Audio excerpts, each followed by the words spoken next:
Hayyee akkam jirtan kabajamtootaa fi jaalatamtoota ilmaan Oromoo kan fuula duniyaa irratti argamtan hundi keessan guyyaa har'a kana mana nyaata aadaa Kiiloleetti argamna.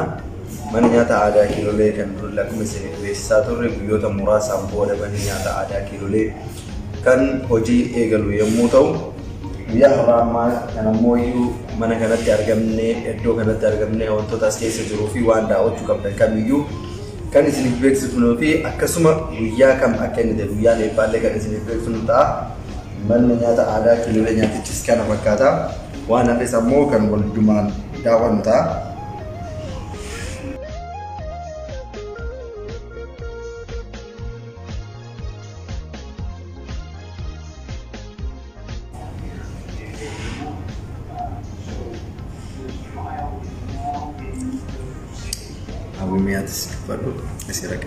السلام عليكم ورحمة الله وبركاته. أشرما حركتوني جولي ورمو جرجت متنجاكي مجالي تربي رانتنا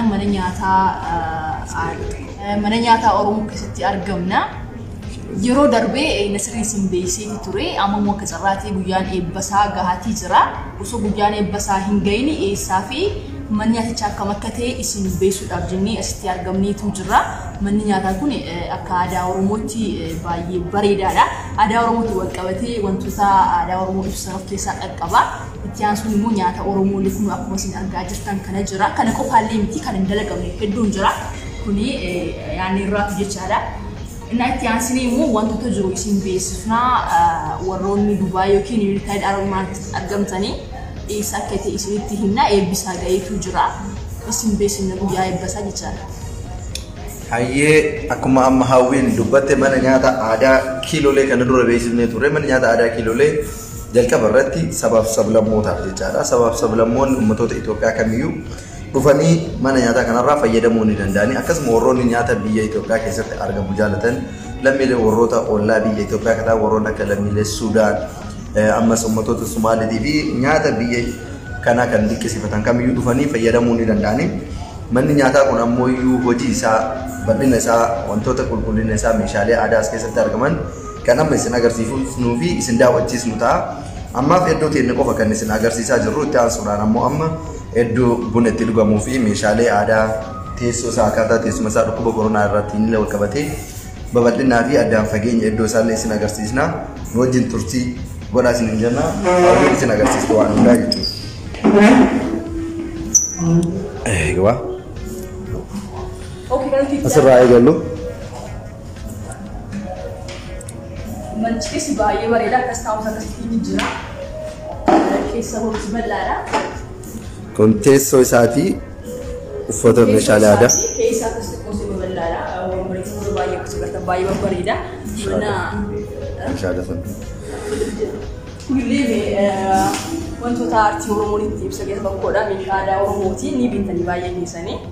Nah, mana biasa ini sebutan manusia ada orang mati le buat itu jalan nanti kamu kayak fayal mudah dah. Garu mana pun butuh mati yo sih tani ada orang mati fayal ini jalan cara kayak saya bilang tam kampuna le ini jalan cerita bersisna. Bila kamu ada orang mati ini dah. Nak sih berbalik fayal ini jalan. Meeshaalee kanneen keessaa mee kan beektu nu beeksisi. Isaan kanneen keessaa kan maqaa isaanii qofa beektu jechaadha.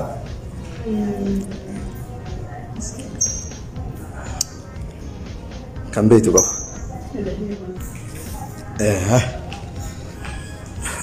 Kaamera xiqqoo gash. Kun gosa jiraale. Jirra jirtuu kabajamtootaa fi jaalatamtoota ilmaan Oromoo guyyaa har'aa kana akkuma isin beeksisne mana nyaata aadaa Kiilolee keessatti argama. Mana nyaata aadaa Kiilolee akkuma isin argitan meeshaalee aadaa Oromootii fi biyya keenya keessatti argamanii faayamee jira. Isaan kanneen keessaa warroonni mallattoon isaan argitan kun afaan Oromootiin Santawwaa jedhama. Kun samareedha. Kun ammoo iyyuu kiraariidha isaa. Akkasuma Masinqoo. Masinqoodha. Daawwatus ni dandeessanii mana nyaata aadaa Kiilolee keessatti argama. Alagaan alagumaa maaltu alagaadhaan bira jedhee. Sagal. Akkuma argitan kun Masinqoodha. Isaan hafanis tokko tokko isin daawwachiisaa deemna. Waan hafes isin daawwachiisna. Hanga xumuraatii yoo waliin turtan wanta baay'ee daawwachuu dandeessanii inni kunis mooyyee yookiin mooyyee fi muka bifa aadaatiin hojjetameedha bareedee faayamee kan as taa'edha. Akkuma isin argaa jirtan kunis kan nyaata yeroo siinqee jecha olii gad deeman ittiin qabatanii kunis buqqee jedhama. Meeshaalee aadaa Oromoo keessaa kan beeku qofa isiniif beeksisa. Asiisi kunis jabanaadha. Hin beekanii uummata Oromoo akka aadaa Wallaggaa, Jimmaa fi Iluu keessattis bunni baay'inaan argama.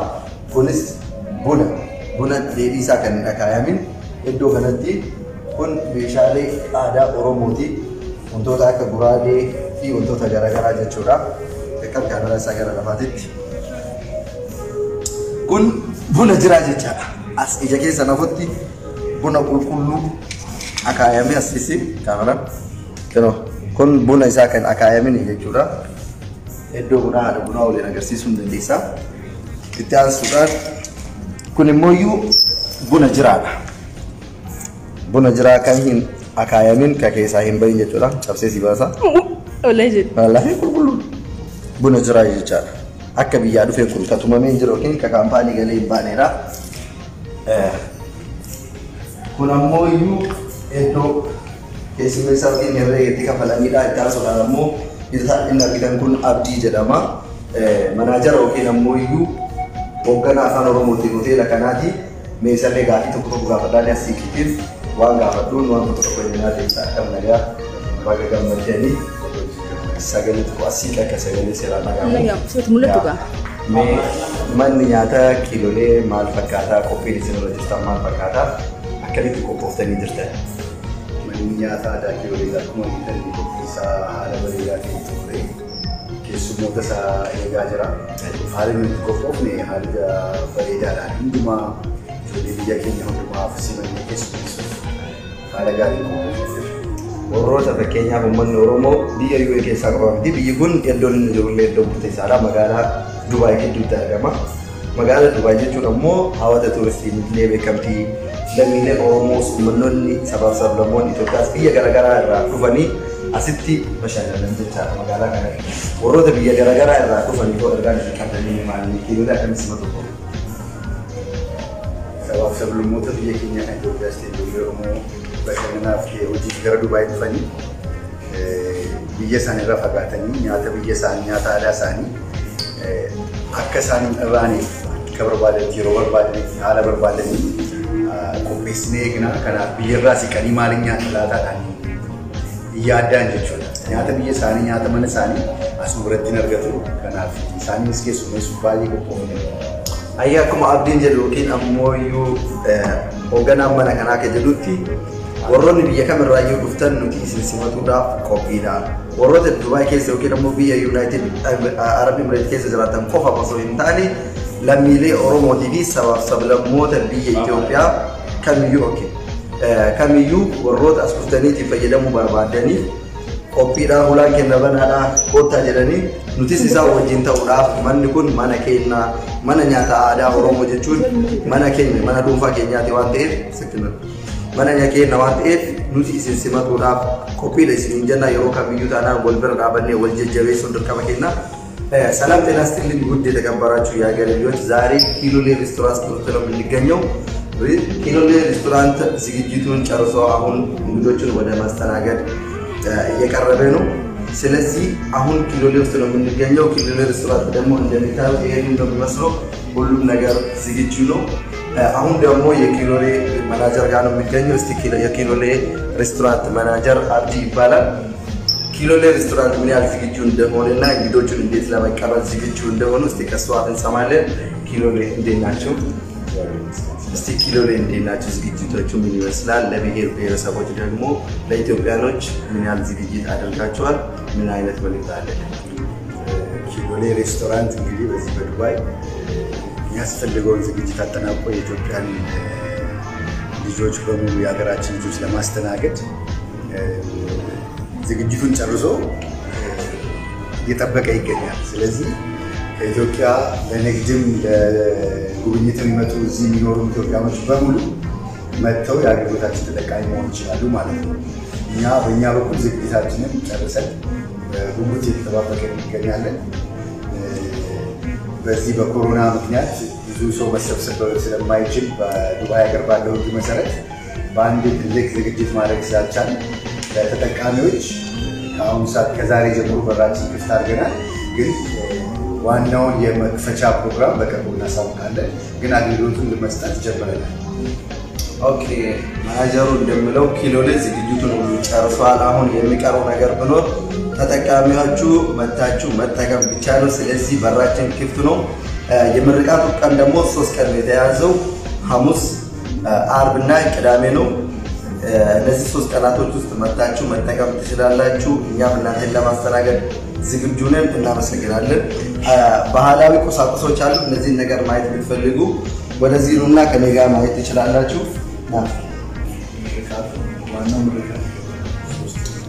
እነዚህ የሚታዩት ቁሳቁሶች ባህላዊ ቁሳቁሶች ናቸው። የኦሮሞ የኢትዮጵያኖችም የደቡብም እነዚህ የሚታዩት ነገር ሁሉም ባህላዊ ቁሳቁሶች አሉ። እዚህ ጋር የሚታዩት ደግሞ ማሲንቆ ይባላል።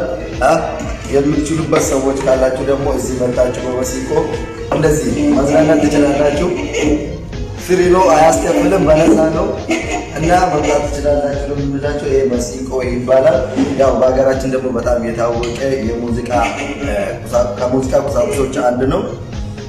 ይሄንን ይመስላል። ያራው ነገር በቪዲዮ ታያላችሁ።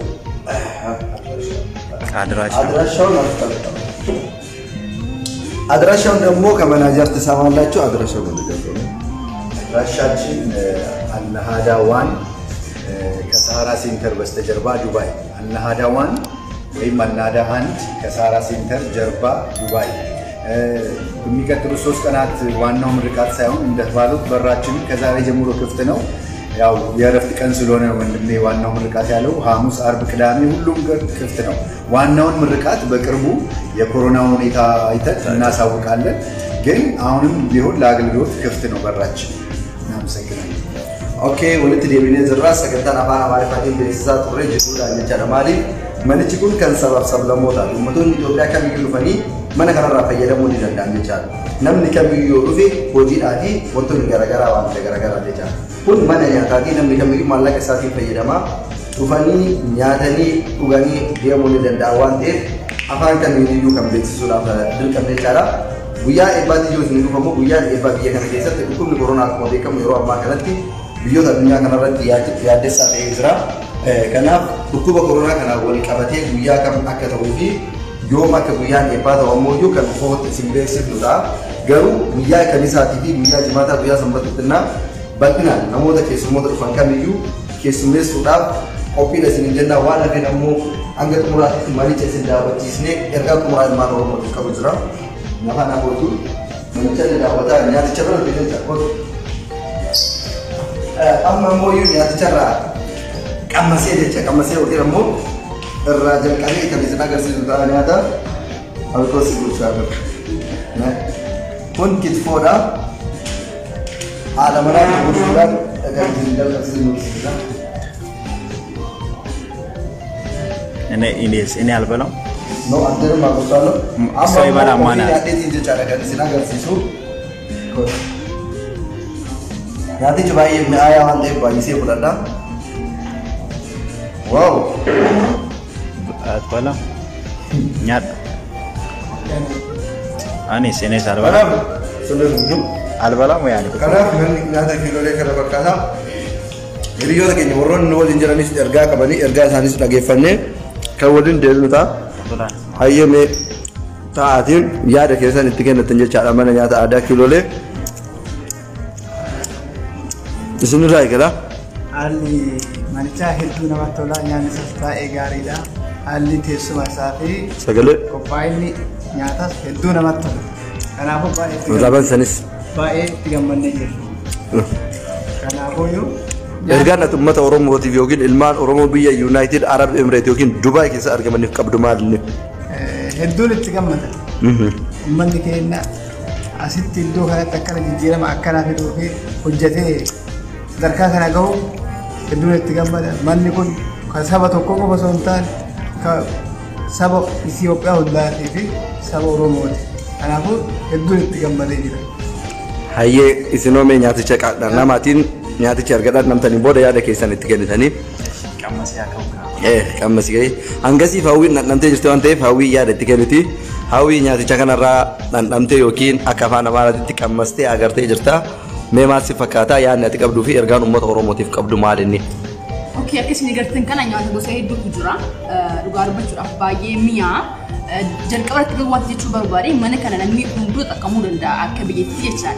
Garuu waan nama gammachiisu keessa akka aadaa Oromootti yookiin nyaata aadaa Oromoo yoo barbaadan Dubaay keessatti argamuusaa hedduu gammadee jira dhugaa dubbachuudhaaf.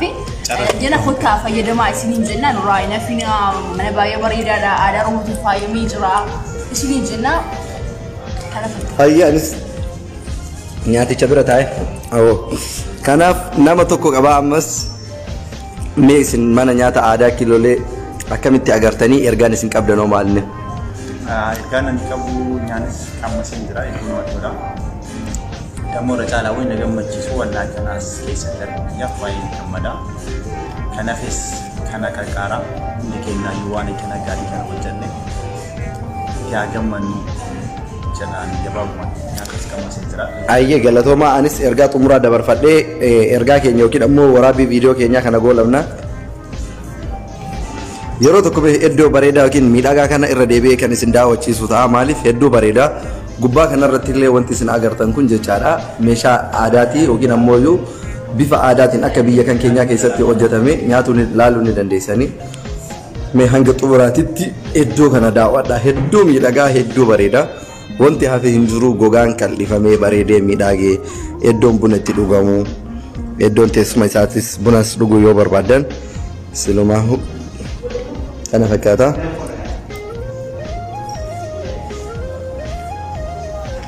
Taa'imni akkana naa qabeeloo tokko ammas bira taa'ee ergaa xumuraa.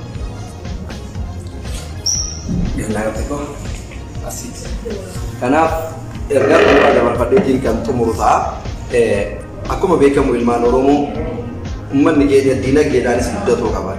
Nama nyaatee dhugeetu siyaasas qaba. Nama nyaatee dhugeetu hojjetus baratus danda'a. Namni hojjete ammoo galma gahuu ni danda'a. Namni hin hojjenne ammoo yeroo baay'ee kan galma gahu hin argamu. Kanaaf hojjetuun dirqama. Namni hojjetu ammoo kan ofii hojjetu jabaatee hojjetu, kan ofii hin hojjenne ammoo isa hojjetu jajjabeessuun dirqama keenya. Wal guddisuun aadaa keenya. Ilmaan Oromoo biyya United Arab Emirates keessatti argamtan kamiyyuu hoteelichi kana fakkaata. Miidhagina isaas qophii isaas yoo taate wanta kamiyyuu isin agarsiisnee jira. Dubbii namatti hidhan malee namatti hin hidhan jira Oromoo yoo mammaaka. Wanti mana kana isin agarsiisneef keessa kan Oromoo hundaati. Kutaa fi gandaan lagaan osoo waliin qoodin Oromoo Arsii, Oromoo Jimmaa, Oromoo Shawaa, Oromoo Wallaggaa osoo hin jedhin kan hunda keessanii. Akkasuma dabalataan sablammoota uummattoota Itoophiyaa warroota afaan keenya kana dhageettanis kan hunda keessanii. Mana nyaataatii, iddoo bashannanaatii, teettee nyaattee dhugdee maallaqa keetiin fayyadamtee. Kanaaf hundi keessan mana nyaata aadaa kiloolee kana akka mana keessaniitti, akka qabeenya keessaniitti ilaaltanii. Kun iddoo siyaasaan itti ol qoodanii miti. Iddoo waan kamiyyuu itti wal dhabanii miti. Itti nyaattee, itti dhugdee mana baatee bashannantee deemtu. As biratti bifni namaa, naannoon namaa wanti madaalamuun takka hin jiru. Maallaqa keetiin dhuftee fayyadamtee deemta waan ta'eef manichi kun keessanii namni kunis keessanii wajjin ta'anii mana nyaata aadaa kilooleetii fi warroota itti ifaajanii dafqa isaaniitiin maallaqa isaanii guddaa qaba. Biyya ormaa kana keessatti dhangalaasanii sababni isaan mana kana bananiif ilmaan Oromootii fi obboleeyyan keenya jedhanii waan isin abdataniif qabeenya kana hundatti dhangalaasanii kophaa isaanii keessa taa'aa ooluuf miti yookiin ammoo keessatti ilaalaa ooluudhaaf miti. Manni kun kan keenya dhufanii nurraa nyaatanii dhuganii fayyadaman jedhanii waan isinitti amananiif Rabbii gaditti abdii keessan abdii ilmaan Oromoo abdii uummata Oromoo mana bareedaa isin agartan kana bananiitiin qophii bareedaa kana kan godhanii koottaa fayyadamaa jedhanii isinitti affeeraa jiran. Dhuftanii irraa fayyadamtanii jajjabeessitanii hamilee kennitanii fi biraa deemuun ammoo dirqama keessan. Dirqama keenya haa ba'an walaa jajjabeessinu. Nuti walirraa dhalanne waliin jiraanna, waliif jiraanna, waliin hojjennee walaa guddisnu isiniin jira. Irra deebuudhaan mana nyaata aadaa kiloolee. Dabalataan lookeeshinii yookiin iddoo inni itti argamu jechaadha. Naannoo Dubaay keessaa annaadaa waan jedhasa. Annaadaa lakkoofsa tokko irratti yookiin ammoo Saaraa Seentariidha. Iddoo naannoo warroonni as keessa jiraatan illee beektanii naannoo Saaraa Seentariidha. Akkasuma ammoo guyyaa boruurraa warroonni sarchi gootanii itti barreessuu barbaadan lookeeshinii Googilii keessa seentanii kiilolee restoraanti qofa yoo jettan isiniif dhufa. Sana booda warroonni konkolaataadhaanis yookiin taaksiidhaanis dhufuu barbaadan kiilolee restoraanti qofa jettanii yoo itti barreessitan dhuftanii irraa fayyadamuu ni dandeessanii. Dabalataan ammoo iyyuu lakkoofsa bilbilaa warroota barbaadaniif ammoo gama fuula feesbuuka kiyyaa irratti biizines kaardii isaanii yookiin ammoo ammas isin eeguu ni dandeenya. Qabatuu ni dandeessan ammas kilo warroonni as keessa jirtan duwwaa 5 duwwaa 2 25 irra isinii deebi'a duwwaa 5 duwwaa 2 51 27 97 irra isinii deebi'a duwwaa 5 duwwaa 2 51 27 97 dabalataan ammas lakkoofsa dabalataa duwwaa 4 54 77 33 jechaadha. Lakkoofsa kanneen lamaaniin yoo bilbiltan dabalataan lakkoofsi kun wanti barbaachiseef delivery warroonni bilbilaanis mana teessanii ajajatu barbaadan iddoo isin jirtanitti isiniif dhiyaata jechaadha. Mana keessan iddoo feetan teessanii nyaaticha kan ajajatuu ni dandeessan. Isaan ammoo iddoo isin jirtanitti akkuma kana dura hoteelota garaagaraa irraa fayyadamtanitti bilbila qofaan iddoo isin jirtanitti isinii fidanii fayyadamuu ni dandeessanii kiiloolee restoraantii kana fakkaataa. Guyyaa eebbaas bal'inaan viidiyoo biraatiin kan waliin deebinu ta'a. Hanga nu waliin turtii taasistaniif galatoomaa kiiloolee restoraantii.